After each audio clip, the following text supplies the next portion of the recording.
Bacaan dari Injil Matius bab 6 ayat 1 sampai dengan 6, dilanjutkan ayat 16 sampai 18.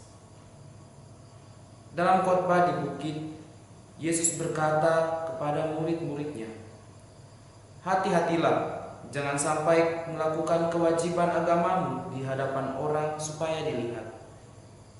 Karena jika demikian, kamu tidak beroleh upah dari Bapamu di surga. Jadi, apabila engkau memberi sedekah, janganlah engkau mencanangkan hal itu, seperti yang dilakukan orang munafik di rumah-rumah ibadat dan di lorong-lorong supaya dipuji orang. Aku berkata kepadamu, hendaklah sedekahmu itu diberikan dengan tersembunyi. Maka Bapamu yang melihat yang tersembunyi akan membalasnya kepadamu. Dan apabila kamu berdoa, janganlah berdoa seperti orang munafik. Mereka suka mengucapkan doanya dengan berdiri di rumah-rumah ibadat dan pada tikungan-tikungan jalan raya, supaya mereka dilihat orang. Aku berkata kepadamu, mereka sudah mendapat upahnya. Tetapi jika engkau berdoa, masuklah ke dalam kamarmu, tutuplah pintu, dan berdoalah kepada Bapamu yang ada di tempat tersembunyi. Maka Bapamu yang melihat yang tersembunyi akan membalasnya kepadamu. Dan apabila kamu berpuasa, janganlah muram mukamu seperti orang munafik. Mereka mengubah air mukanya supaya orang melihat bahwa mereka sedang berpuasa. Aku berkata kepadamu, mereka sudah mendapat upahnya. Tetapi apabila engkau berpuasa, minyakilah kepalamu dan cucilah mukamu, supaya jangan dilihat orang bahwa engkau sedang berpuasa, melainkan hanya oleh Bapamu yang ada di tempat tersembunyi. Maka Bapamu yang melihat yang tersembunyi akan membalasnya kepadamu." Demikianlah sabda Tuhan. Pace Ewene. Para saudaraku terkasih, bacaan pertama hari ini yang dipilih dari kitab Nabi Yoel menjadi suatu undangan yang datang dari Allah agar umatnya melakukan pertobatan. Dalam bacaan pertama, Nabi Yoel mengajak umat Allah untuk mengarahkan hidup mereka kepada Allah, Sang Maha Pengasih dan Maha Penyayang.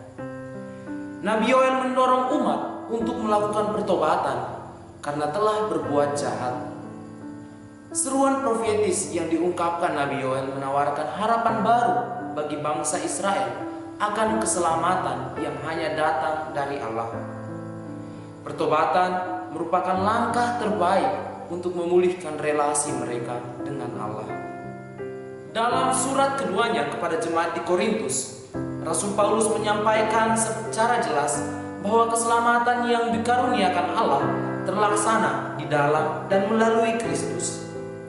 Ungkapan Rasul Paulus tentang wujud Allah yang dapat dilihat oleh manusia secara jelas dalam diri Kristus mau mengungkapkan bentuk kerahiman Allah bagi manusia. Dia tidak berdosa, namun memilih memikul dosa kita demi memperbaiki keadaan manusia yang rusak akibat dosa. Dalam bacaan Injil, Yesus menawarkan 3 jalan bagi kita untuk melakukan pertobatan. Yesus menginginkan agar manusia dapat kembali membangun relasi dengan Allah. Ketiga jalan tersebut yakni bersedekah, berdoa, dan juga berpuasa. Dari ketiga poin ini, ada tuntutan lebih yang diinginkan Yesus dari umatnya. Yesus menghendaki agar umatnya melakukan ini melampaui apa yang dilakukan orang-orang pada saat itu.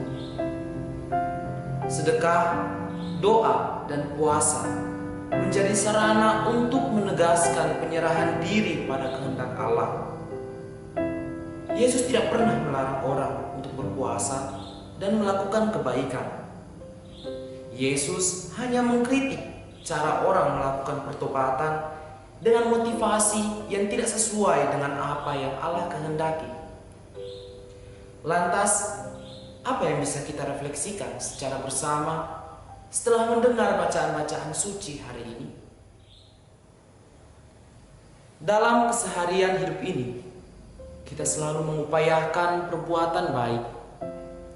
Namun pada hari ini, Tuhan Yesus mengajak kita untuk melihat kembali dan mendalami motivasi dari perbuatan baik yang kita lakukan. Apakah motivasinya terarah pada kehendak Allah atau kehendak pribadiku sebagai manusia? Apakah sudah benar perbuatan baik yang aku lakukan selama ini? Atau aku hanya membenarkannya? Terkadang dalam kehidupan kita sebagai manusia normal pada umumnya, apresiasi menjadi bagian dari kebutuhan hidup kita. Namun pernahkah kita sadari bahwa sikap ini bila tidak dikontrol dengan baik dapat mengarahkan kita pada egosentrisme yang dapat membuat kita merasa diri sebagai yang paling benar. Semoga simbol abu yang tertera pada dahi kita mengingatkan kita akan identitas kita yang sesungguhnya. Selamat bagi kita yang memulai memasuki masa prapaskah. Semoga di masa retret agung ini kita senantiasa mengarahkan pandangan kita pada Allah, Sang Kebaikan dan Kebenaran itu sendiri. Dengan demikian, melalui terang kasih-Nya, kita mampu melihat setiap peristiwa hidup kita dan bercermin dari semuanya itu. Kemudian, dengan bantuan Roh-Nya, kita dimampukan untuk mengubah diri kita menjadi manusia baru yang melakukan setiap perbuatan baik dengan berlandaskan cinta kasih Kristus, sehingga kita sampai pada pemahaman bahwa kita melakukan sesuatu bukan untuk upah di dunia ini yang bersifat fana, melainkan memperoleh keselamatan kekal.